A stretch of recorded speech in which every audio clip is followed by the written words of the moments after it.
Okay.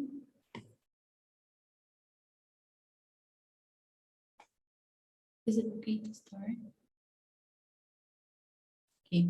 So hello and welcome everyone to one of these afternoon's webinar sessions for this year's European Higher Education Fair. I am Kaiza May M. Ramoneda, and I will be your moderator for this afternoon's event.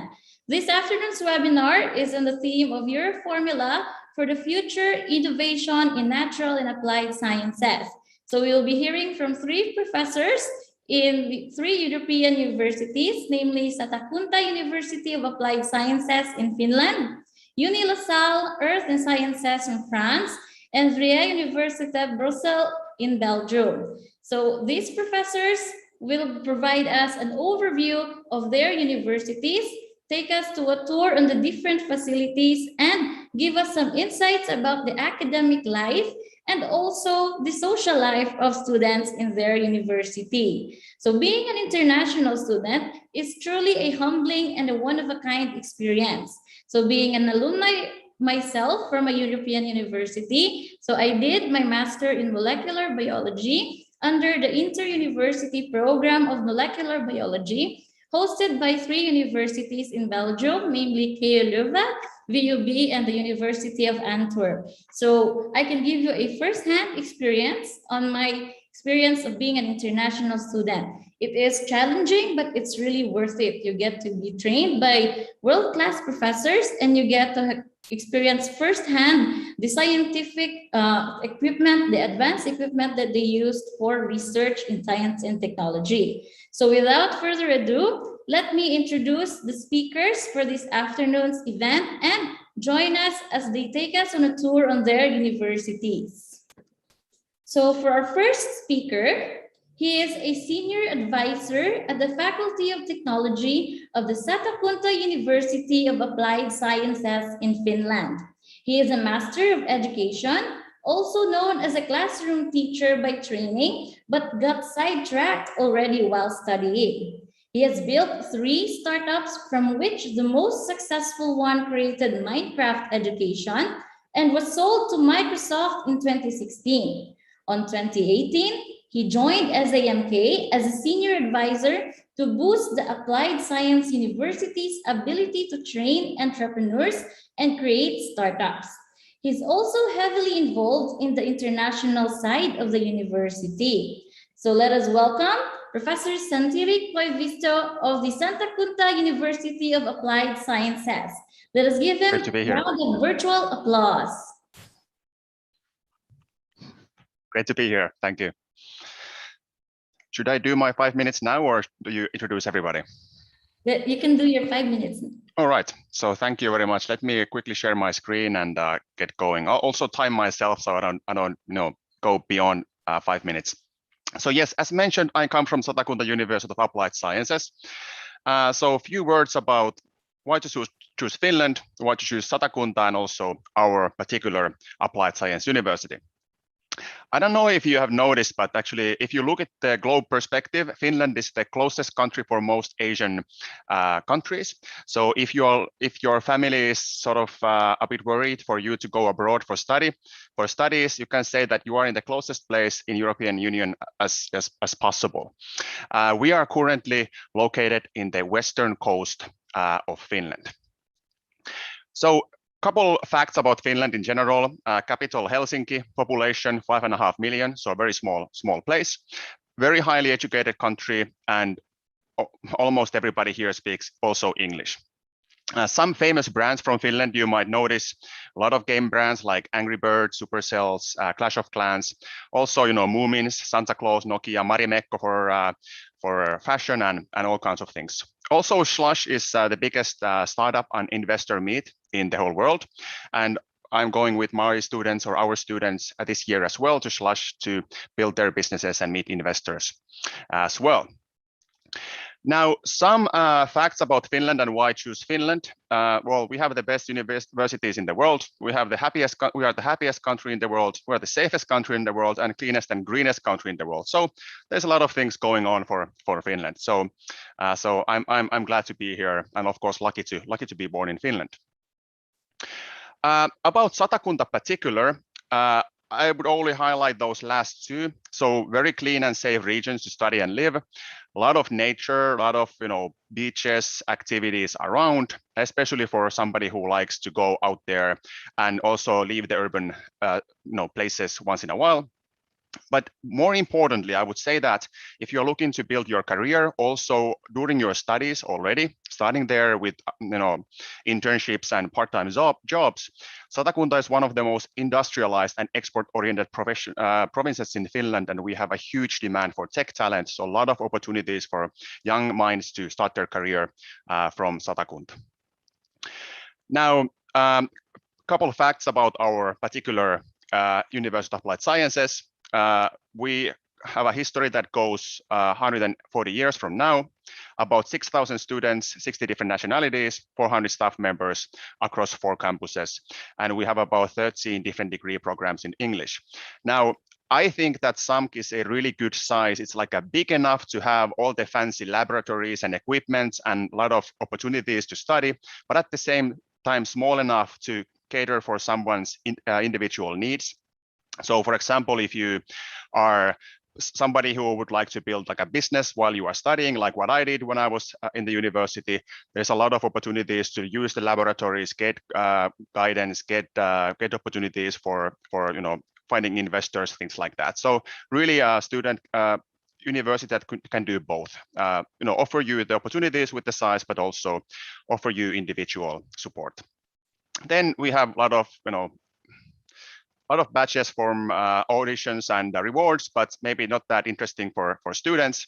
But what's interesting, at least for me, is that although Finland is considered one of the best education countries in the world, SAMK's teaching is considered Finland's best when it comes to higher education.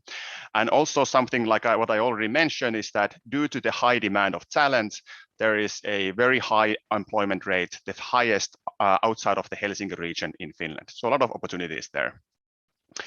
Quickly touching like what type of English programs we have. There's a list. So artificial intelligence, business, mechatronics, nursing, physiotherapy, and sea captain, and then some online choices as well.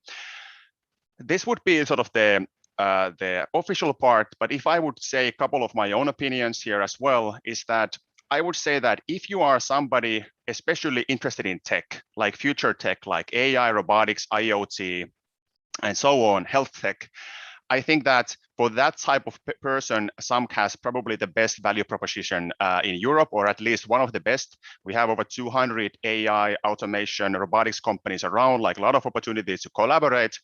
And even if you are maybe more on the welfare or maybe like a nursing student who wants to study nursing, but wants to have that sort of tech flavor to it, I think that SAMK is one of the universities that can offer you a very interesting package as a combination. So really, if you are more on the tech-minded side, really one of the best choices out there. I do have some information about the tuition fees, but really the tuition fees are somewhere in the 10,000 euros per year ballpark, and of course a lot of scholarships out there, and then also application periods and all that can be found from our site. Sorry about going 25 seconds over the 5 minutes, but thank you very much for giving me the chance. Thank you very much, Professor Santeri. So now for the very wonderful presentation, we're going to entertain some questions that are posted here in the chat. So let me look. So one question is, do you require language courses or a language like IELTS or TOEFL in order for a student to get admitted in the university? There are different ways. I'm sure for every university to do the language proficiency sort of level check. So we do have those what you mentioned, but also other routes as well. So I think this applies to quite a few of us here. So really getting in touch with our admissions, and they will give you the guidance on how to pass that check. So I'm sure that if you have the relatively good English proficiency, there is not a real problem with that. Oh, all right. And then another anonymous question for the enrollment.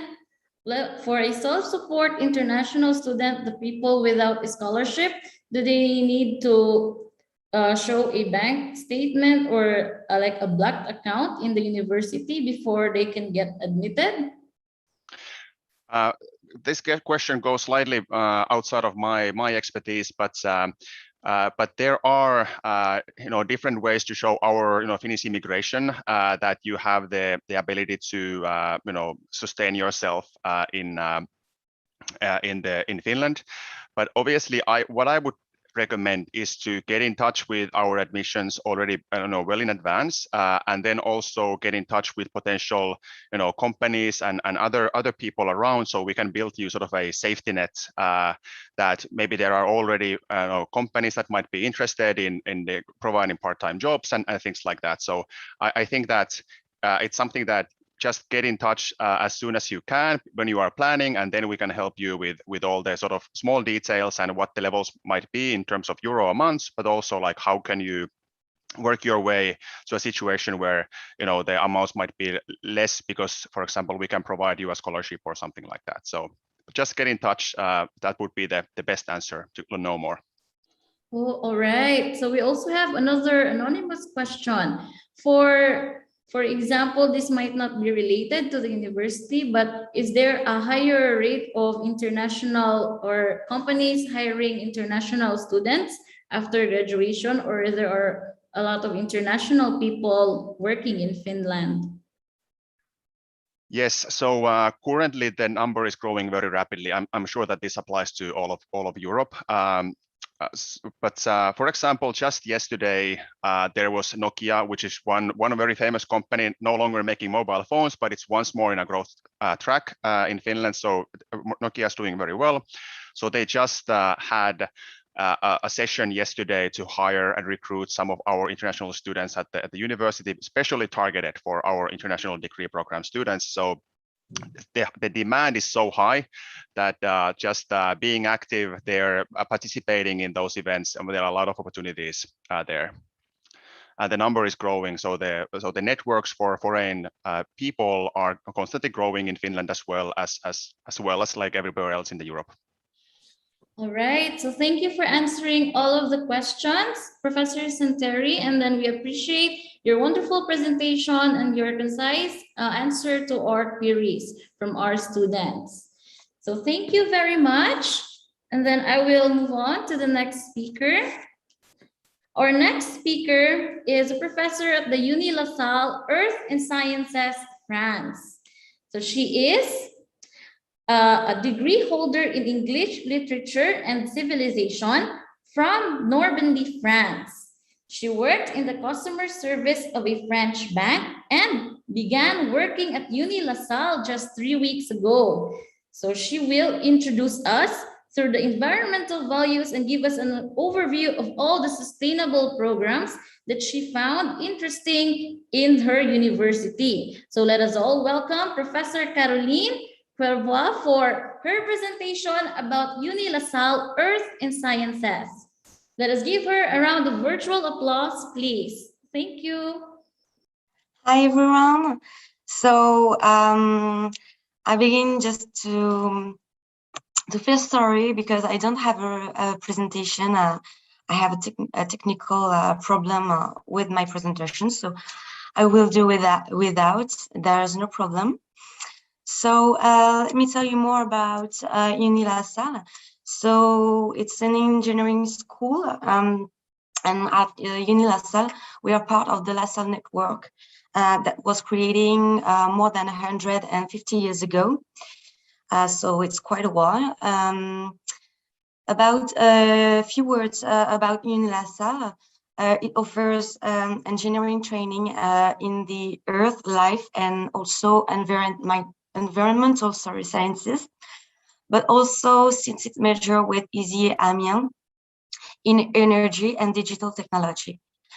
So from geology to food and health, from agronomy to the environmental performance of companies, from energy to telecommunication, you'll find a wide choice of specialization at the heart of global challenges. So Uni La Salle is aware that innovation is the solution for a better world. So innovation has to be found in many fields, notably in agriculture, and many of our programs deal with all these challenges. So, for example, we have a program called Master in Agriculture and Food Data Management. This master is about how to process with data, but more precisely, how to manage and analyze massive data for decision supports. We have to say that big data is revolutionizing business, and innovations are constantly found to improve agriculture. Another program linked to today's conference is called Urban Agriculture and Green Cities. This program aims to provide future managers with training in professions involving urban innovations, strategies, environmental developments, while incorporating and applying innovating horticultural solutions to the built world. Then we have another master program under the name of Master in Sustainable Management and Eco-Innovation, which is based in Rennes. Yes, it's a thing I didn't tell you. Universal School is divided into 4 campuses that are located in Rouen, Rennes, but also in Beauvais and Amiens, bit north in France. So the another program which I was about to tell you is the Master in Sustainable Management and Eco-Innovation. So it trains international experts to combine economics, business, and sustainable practices. So this program is taught in Rennes, so as I told you, and provide like all the programs qualified specialized in environmental innovation, as well as specialists in sustainable business practices. The last thing I'd like to tell you is about our program called ISEF, which is the acronym of International Sustainable Agribusiness and Food Engineering. So this program is also an engineering degree. And it allows to pursue an international career and contribute to solving the challenges facing the planet today. So the innovation in this program is also about pedagogy, because actually it's more about learning by doing, reverse classes, small classes, and etc. So I finished my presentation. Thank you for listening. And I'll be glad to answer the question you asked me, if you have some. Thank you. Thank you very much, Professor Caroline, for that wonderful overview about the university. Now we have a lot of questions here in our chat box, and I'm going to read. The first question is from Maria Luella Tino. Hi, do you have master's programs for sustainable development practitioners who would like to translate the research to practice? I am still deciding whether to go the social or science part of sustainable development. Thank you. Sustainable development is also part of the program ISAFE. 3 minutes left. Which I told you about. The program ISAFE is very large in terms of fields, and it includes especially environmental practices and environmental causes. So I don't know if I answered the question well, but okay, thank you very much, Professor, for that answer. And then we have another question from Miss Marie Chris Parao. Bonjour, MC here. I would like to ask if the university offers at least bioengineering courses. Merci. Yes, you have some engineering.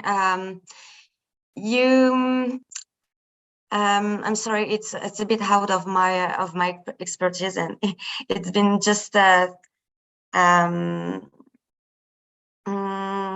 actually, I'll be very honest with you. I don't have the answer to this question, but you may ask the question to my colleagues, which is here for more years than me. Let me tell you about the email. The email is just Anthony, so ANTHONY,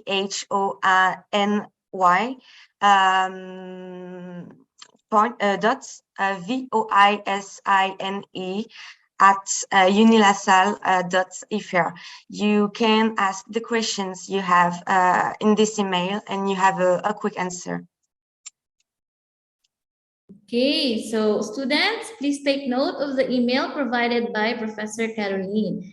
So I think there aren't any more questions from the students. So thank you very much, Professor Caroline, for thank you all for listening and for your answers to the questions. So next, we have our next speaker. Our next speaker is from the Vrije Universiteit Brussels in Belgium. She is a faculty member of the Faculty of Engineering at VUB, and she is the coordinator for the International Student Affairs in VUB. She is responsible in the International Students Affairs and also the personal contact person of the students once they arrive at VUB. So one thing I learned during my stay in VUB is that thinking should never submit to itself. So let us welcome Professor Pauline de Pulsmacher to give us an overview of VUB. A round of virtual applause, please. Thank you so much, Giza, for your introduction, and great to see you had such a good time at VUB and in Belgium. It's great to see you enjoyed your education. So I'm going to share my screen because I have a few slides for you prepared. So firstly, I would like to introduce, of course, Brussels, because we are the Vrije Universiteit Brussel. And I want to say that you don't only choose a university, you also choose the place where you live. And Brussels is indeed the heart of Europe as we know it. We are a very international city.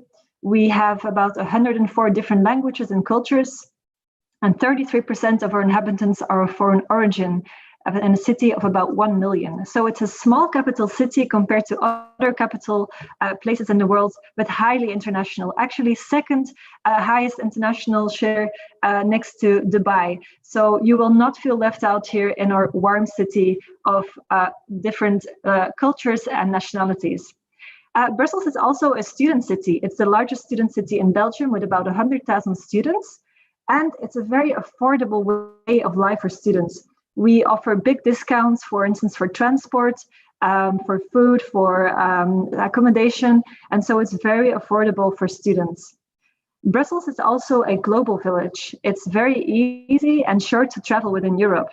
You won't be surprised that some people might say that one weekend they just took a 2-hour train to London, and the next weekend they took another 2-hour train to Paris, because it's very easy and cheap to travel within Europe from Brussels.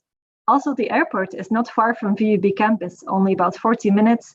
And of course, in Europe, most flights are within reach of 1 to 3 hours. So really, Brussels is a global village. You can just visit many places in Europe from Brussels. It's of course also the capital of the European Union and NATO. Now, why VUB? We actually are indeed, as Giza introduced, a free and critical thinking university. We focus on innovation, and our key motto is that we don't submit, thinking should never submit itself. We are connected to the world with joint and double degrees from all over, universities from all over the world, with exchange programs, which you can also follow as an international student. And we have a large representation of international students at VUB. We are diverse, inclusive, and personal. All students and staff, religions, beliefs, orientations are welcome at the university, and we also celebrate this. Students and professors here have a very close relationship because we are quite a small university, which makes it very easy for students and professors to talk to each other and exchange ideas. We are also very career focused. We have a job search visa after graduation, which means that as a non-EEA student, you can stay in Belgium for 1 year to look for a job. And we have a high market for for international students and English jobs, and of course also PhD opportunities at VUB for research. Now, about our education and research, we actually have five campuses in Brussels with about 20,000 students, and we have about 4,000 employees. We have 8 faculties with a research budget of 112 million. That is actually given to about 2,800 academic and scientific personnel at the university. So in the first place, we are a research university, but we definitely also offer education. And it's great to see that professors use their research they work on a daily basis in their classes. We also have an AI experience center with the latest tools and techniques on artificial intelligence, top-notch labs and facilities, and we are renowned for our research worldwide. I will now introduce 2 faculties. I will focus on the Faculty of Engineering. These are our master programs. So they range from, for instance, architectural and civil engineering, all the way to electronics, for instance, in electrical engineering, applied computer science, and Master of Photonics. And I must say that about 65% of our master students are international. So in fact, you will be welcomed in a very international environment, and you will be supported as an international student. Personally, at this faculty by myself, I am there every day for you to guide you in your student life. The science and bioengineering faculty also have master programs, for instance, on biology, on tropical biodiversity, geography, chemistry, and molecular biology. And here, about 50% of students. 3 minutes left. 3 minutes left.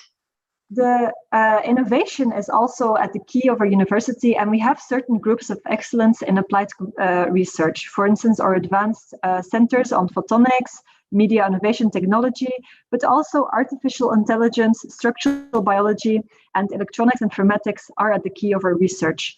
We also have some starter groups of excellence in, for instance, microfluids and food biotechnology. So we are very renowned for that. And within that, I think I have 4 seconds to welcome you later to our virtual booth and chat with us. And I'll be happy to answer any questions you may have. Thank you very much for listening. Thank you very much, Professor Pauline. And I formally open the Q&A. So now we have a question from anonymous sender. So thank you for that wonderful presentation, Ma'am Pauline. Are there any scholarships for PhD offers? So we do have an extensive scholarship offer for students that are interested in doing a PhD. Also noting that the majority of our tuition fee is actually subsidized by the. And for PhD students, there are many scholarship programs that are run by the Flemish government, if of course you meet certain criteria. But yes, PhD students are also paid. It's considered a job here.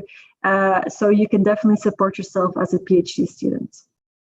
Okay, so thank you very much. We also have a question from an unknown sender or anonymous. So thank you very much, Ma'am Pauline, for that wonderful presentation. I would just like to ask, for international students, do we have a mandatory language course for German, French, and Dutch? So at VUB, knowing we are an international campus also, we have actually great initiatives for language courses. And we also have initiatives that we, for instance, have language tables every Tuesday in the restaurant where students can practice their languages with each other. But next to that, students